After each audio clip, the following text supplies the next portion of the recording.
Hello, नमस्ते, राधे राधे। जैसे कि आप लोग जानते हैं आज एकादशी है, तो मैं आप लोगों के साथ फिर से जुड़ने आ गई हूँ। तो आशा करती हूँ आप लोगों को ये कथा अच्छी लगेगी और ध्यान से सुनेंगे और खूब सारा प्यार बरसाएंगे। राधे राधे।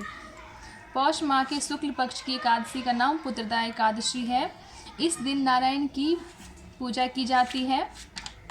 इस मनोकामना और सिद्धि देने वाली पुत्रदा एकादशी व्रत के समान अन्य कोई व्रत नहीं है।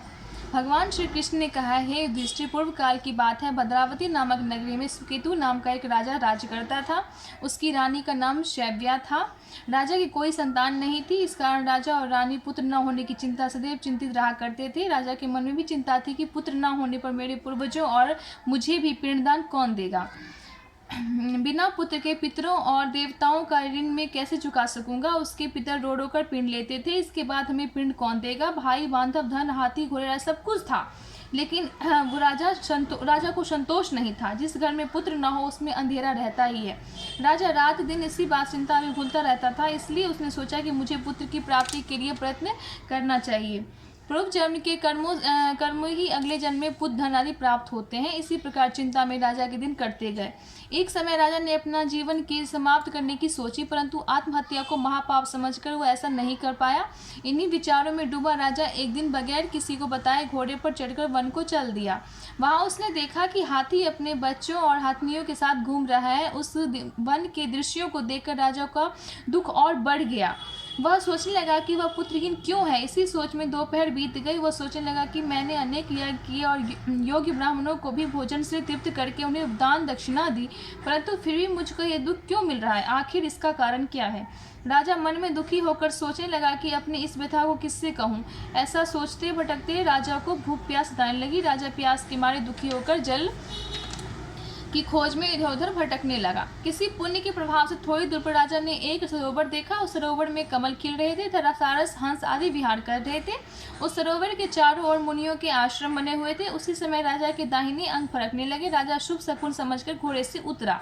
सरोवर के तट पर बहुत से मुनि वेद पाठ कर रहे थे। उन्हें देखकर राजा को बड़ा हर्ष हुआ। मुनियों को दंडवत किया। मुनियों ने राजा का स्वागत किया और अपने सामने आसन दिया।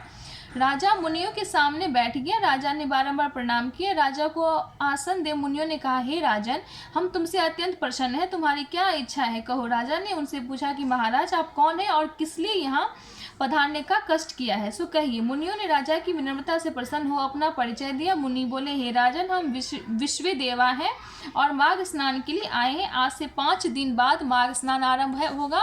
हे राजन, आज संतोष देने वाली पुत्रदा एकादशी है। मुनियों का परिचय पाकर अत्यंत विनम्र भाव से राजा ने कहा, हे मुनि श्रेष्ठ, मैं आपका सेवक हूँ। यदि आप मुझ पर प्रसन्न है तो मुझे भी एक पुत्र प्राप्ति का वरदान दीजिए।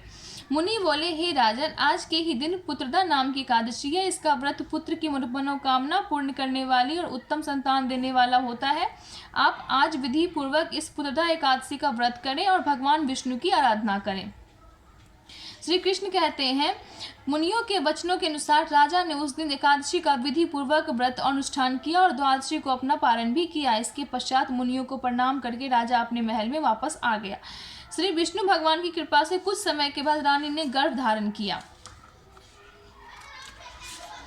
और 9 माह के बाद उसके एक तेजस्वी पुत्र हुआ। समस्त राज्य में प्रसन्नता छा गई। वह राजकुमार बड़ा होने पर अत्यंत शूरवीर, विनम्र, यशस्वी तथा प्रजापालक हुआ। भगवान श्री कृष्ण बोले, हे राजन, पुत्र की प्राप्ति के लिए पुत्रदा एकादशी के समान अन्य कोई व्रत नहीं है। पुत्र कामना करने वालों को पुत्रदा एकादशी का व्रत करना चाहिए। भगवान बोले, हे युधिष्ठिर, जो व्यक्ति इस पुत्रदा एकादशी के महात्म्य को पढ़ता, सुनता तथा विधि पूर्वक व्रत करता है, इसके फलस्वरूप उसे सर्वगुण संपन्न कुलदीपक पुत्र रत्न की प्राप्ति होती है। श्रीमद नारायण की कृपा से वह प्राणी मृत्यु के पश्चात मोक्ष और स्वर्ग का अधिकारी बनता है। इसको पढ़ने से अग्निष्टोम यज्ञ का फल मिलता है। राधे राधे।